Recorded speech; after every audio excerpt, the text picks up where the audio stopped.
नमस्कार साथियों, मैं सुमित स्वागत करता हूं आपका हमारे यूट्यूब चैनल फ्यूचर एकेडमी में। और आज हम पढ़ने वाले हैं क्लास टेंथ की जो लिटरेचर पोर्शन होता है। लिटरेचर पोर्शन का फर्स्ट चैप्टर जो है अ लेटर टू गॉड, वो आज हम पढ़ने वाले हैं। हम उसको आपको एक्सप्लेन करेंगे, उसकी व्याख्या, शॉर्ट आंसर, लॉन्ग आंसर जो भी होगा वो सारी डिटेल आपको दी जाएगी। आप वीडियो को लास्ट तक देखें और अगर आप हमारे चैनल पे नए हैं तो चैनल को सब्सक्राइब करें। सब्सक्राइब करने के बाद बेल आइकन को दबाएं और ऑल नोटिफिकेशन को सेट करें और वीडियो को लाइक करना ना भूलें। आपको जो भी कमी लगे या जो आपको जो भी नया टॉपिक पे चाहिए होगा, जो आपको ज्यादा चाहिए होगा इस वीडियो में इस चैप्टर से रिलेटेड, वो आप हमें कमेंट में बताएं ताकि हम आप तक वो चीजें पहुंचा पाए। और ज्यादा से ज्यादा वीडियो को शेयर कीजिए ताकि आपके और भी दोस्तों के पास ये वीडियो पहुंच पाए। तो चलिए हम देखते हैं आज का अपना टॉपिक जो है कि क्लास 10 के इंग्लिश का जो फर्स्ट चैप्टर है अ लेटर टू गॉड। हम सब आज उसी को देखने वाले हैं। तो चलिए देखते हैं अ लेटर टू गॉड। ये जो चैप्टर है इसके जो लेखक हैं वो हैं G.L. फ्यूल्स।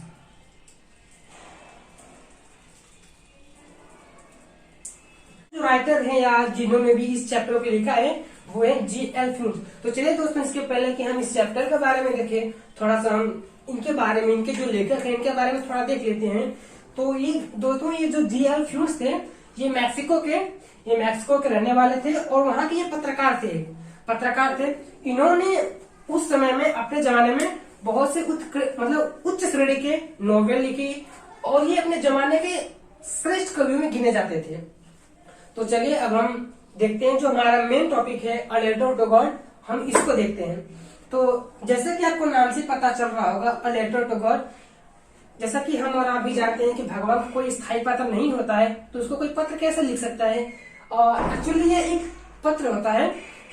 इस कहानी का जो किरदार होता है, मेन किरदार लेंचो, वो एक पहाड़ी पर रहता है। उसका घर एक खाड़ी होती है, खाड़ी की जो सबसे निचली चोटी होती है उस चोटी के टॉप पे उसका घर होता है।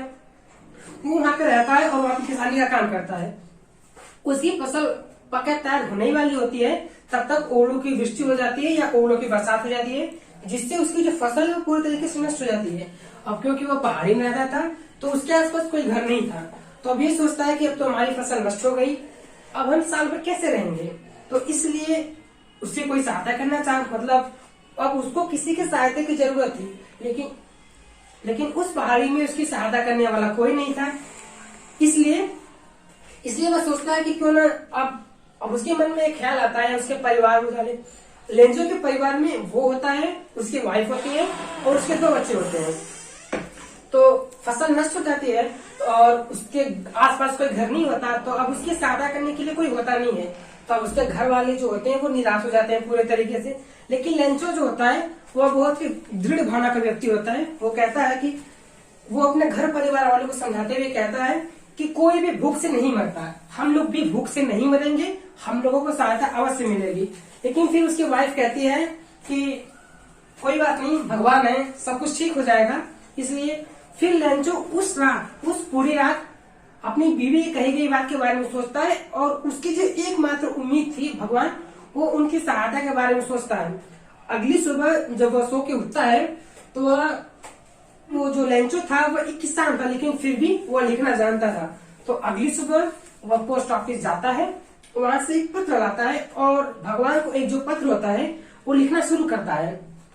पत्र लिखने के बाद फिर वह उसको ले जाता है पोस्ट ऑफिस पे, उसे पोस्ट करता है।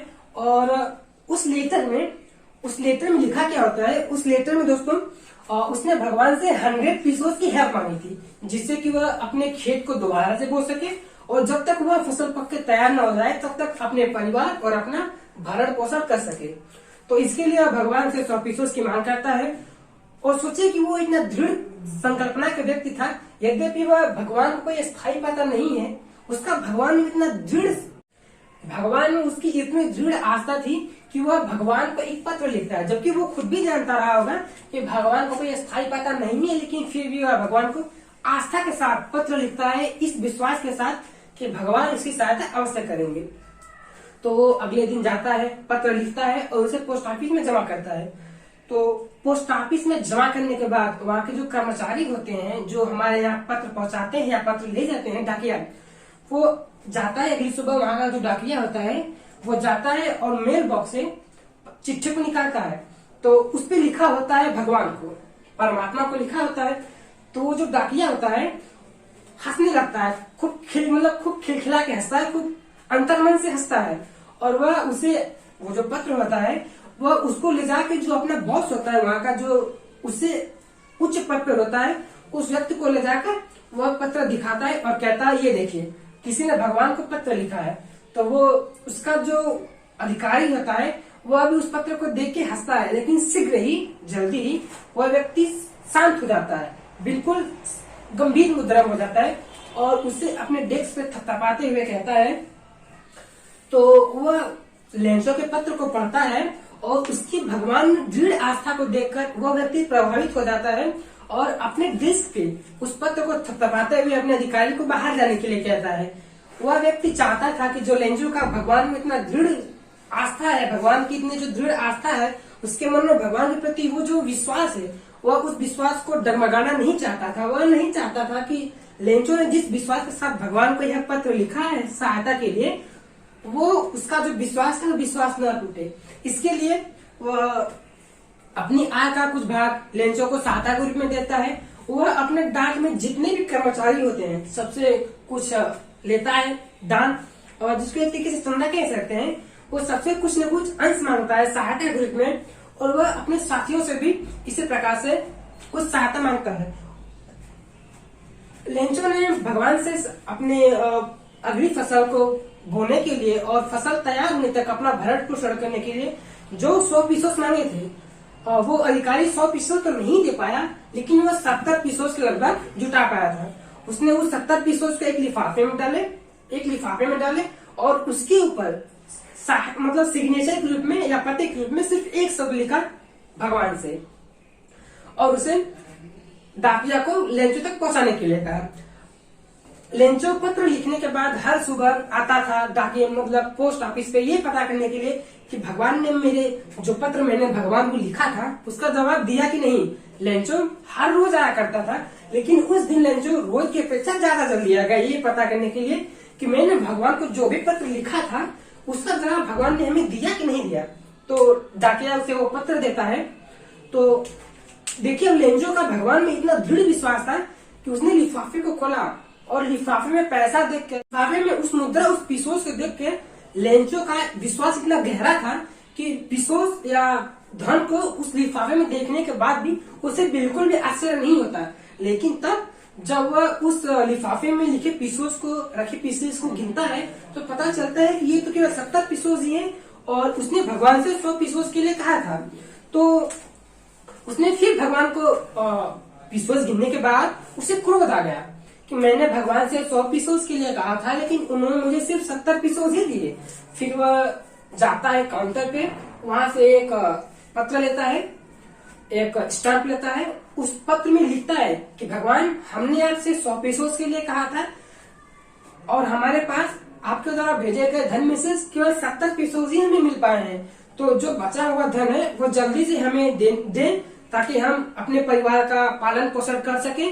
और हाँ, जब अगली बार आप हमें धन दें तो डाक या पोस्ट के माध्यम से न दें, क्योंकि यहाँ जो डाक के कर्मचारी हैं वो बहुत ही करप्टेड है, या एक तरीके से कह सकते हैं कि घर के जो भी कर्मचारी हैं वो बहुत ही ठग है, वो हमारा धन ले लेते हैं। तो ये था इस कहानी का सारांश जो कि हमने आपको बताया। अब इस कहानी का ये तो था सारांश, पूरी समरी हमने आपको बता दी एक कहानी के रूप में। तो चलिए अब हम लोग step by step, para by para, तो हमने आपको जो कहानी का जो सारांश होता है, इसकी जो भी हिंदी समरी होती है वो हमने आपको बता दी है। तो चलिए अब हम जो पैरा बाय पैरा होता है इसका अर्थ हम लोग देखते हैं। तो आप सभी लोग अपनी बुक खोलिए, उसमें देखते रहिए। इसका जो पैराग्राफ नंबर फर्स्ट है उसको हम लोग शुरू करते हैं। तो लिखा है, the house only one in the entire valley set on the crest of low hill. From that height one could see the river and the field of ripe corn dotted with the flowers that always promised a good end. The house the only one in the entire valley set on the crest of low hill. तो अब हम लोग इसका अर्थ देखते हैं। The house घर, the only one in the entire valley जो कि पूरी घाटी में अकेला है, घर जो कि पूरी घाटी में अकेला है, set on the crest of a low hill, एक घर जो कि पूरी खाड़ी में अकेला है, एक निचली पहाड़ी के शिखर पे स्थित है। फ्रॉम दैट हाइट उच्च ऊंचाई से, फ्रॉम दैट हाइट उच्च ऊंचाई से one could see the river, कोई भी नदियों को, and the field of ripe corn, पकी हुई फसलों को, पकी हुई फसलों के खेतों को, जो कि पकी हुई फसलों को खेतों को, ripe corn dotted with the flowers, पकी हुई फसलों को जो कि फूलों से लदी हुई हैं, देख सकता है। That always promised a good harvest, जो कि प्रत्येक साल की तरह इस बार भी एक अच्छी फसल का वादा करती हैं। The only thing that earth needed was a downpour or at least a shower. The only one thing, केवल एक चीज, the earth needed, जिसकी भूमि को आवश्यकता थी, केवल एक चीज जिसको भूमि की आवश्यकता थी, was a downpour, एक वर्षा की, at least a shower, एक मूसलाधार वर्षा या कम से कम एक बौछार या वर्षा की एक बौछार जिसको कि फसल पकने के लिए जरूरी होती है। अब केवल एक ही चीज जो कि फसल को या भूमि को जरूरी थी, वो थी बरसात की हल्की सी बौछार। थ्रू आउट द मॉर्निंग, हर सुबह Lencho who knew his field intimately, हर सुबह लेंचो जो कि अपने खेत को करीब से जानता था, had done nothing but see the sky toward the north east, हर सुबह लेंचो जो कि अपने खेत को नजदीक से जानता है, उत्तर पूर्व। तो चलिए दोस्तों, हमने आपको बता दिया ये जो कहानी का जो समरी होता है या कहानी जो है, ये पत्र जो लिखा गया है लेंचो द्वारा भगवान को, जिसको लिखा है जी.एल. फ्यूज ने, इस चैप्टर की हिंदी समरी हमने आपको बता दी है। तो चलिए अब हम आपको पैरा बाई पैरा इसका जो अर्थ होता है वो हम आपको बताते हुए चलते हैं। तो हमने अपना मोबाइल खोल लिया है जिसमें कि हमने बुक की फोटो रखी है ताकि हम आपको आसानी से देख के पढ़ा सकें। तो आप लोग अपने बुक का खोल लीजिए चैप्टर। तो हम लोग शुरू करते हैं। लिखा है पैराग्राफ नंबर 1 में है, स्टार्ट होता है। The house the only one on the entire valley set on the crest of a low hill, from this side one could see the river and the field of ripe corn dotted with the flowers that always promised a good harvest. The only one thing the earth needed was a downpour or at least a shower.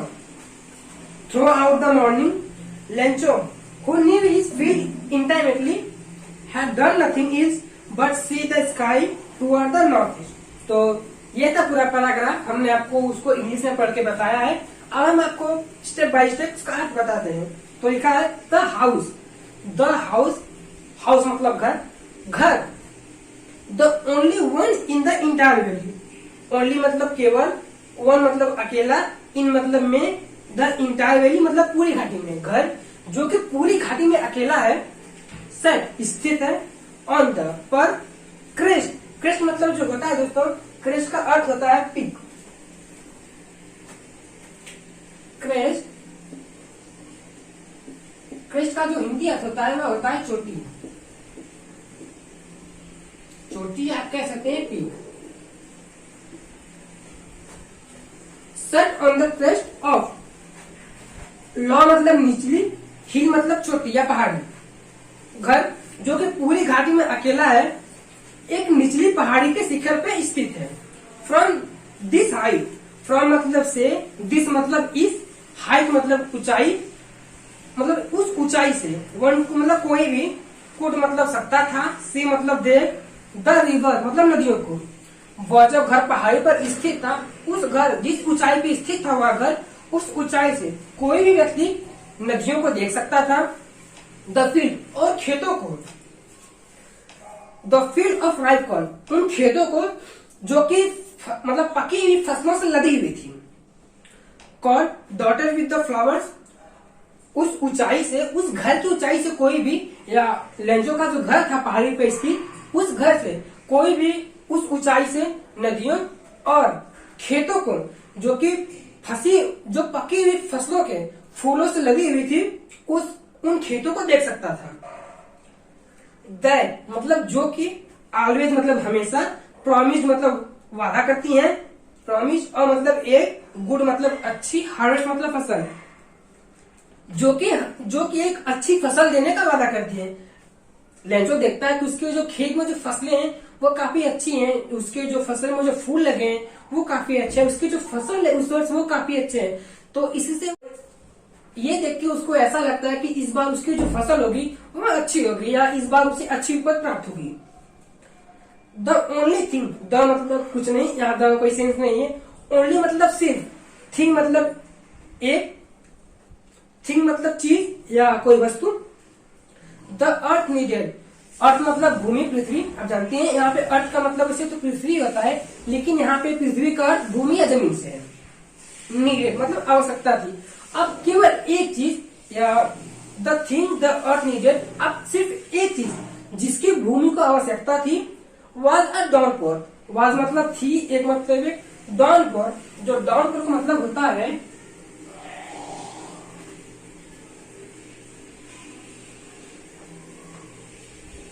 इसका जो अर्थ होता है दोस्तों वो होता है मूसलाधार वर्षा। मूसलाधार वर्षा। The only thing earth was needed, downpour, और एटलीस्ट मतलब कम से कम, शॉवर। शॉवर मतलब बौछार, या कभी कभी हमने देखा होगा कि जो वर्षा होती है वो कभी तेज होती है, कभी धीमी होती है। तो उसी के बारे में बताया गया है कि अब क्योंकि लेंचो की फसल पककर तैयार हो चुकी थी, तो लेंचो मन में सोचता है कि अब भूमि को, उसकी जो फसल है उसको केवल एक चीज की आवश्यकता है, वह वर्षा, या वर्षा ना तो कम से कम बौछार की, मतलब एक हल्की से बौछार ही सही। थ्रू आउट द मॉर्निंग मतलब थ्रू आउट मतलब से, या प्रत्येक आप कह सकते हैं हर दिन। थ्रू आउट द मॉर्निंग मतलब हर सुबह लेंचो, हर सुबह लेंचो, हु मतलब जो, न्यू मतलब जानता था या पहचानता था, हिज मतलब अपने या उसके, फील्ड मतलब खेत को, इंटाइमेटली, जो इंटाइमेटली का मतलब होता है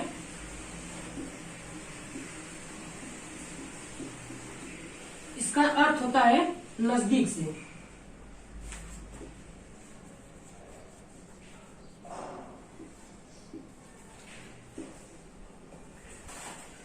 तो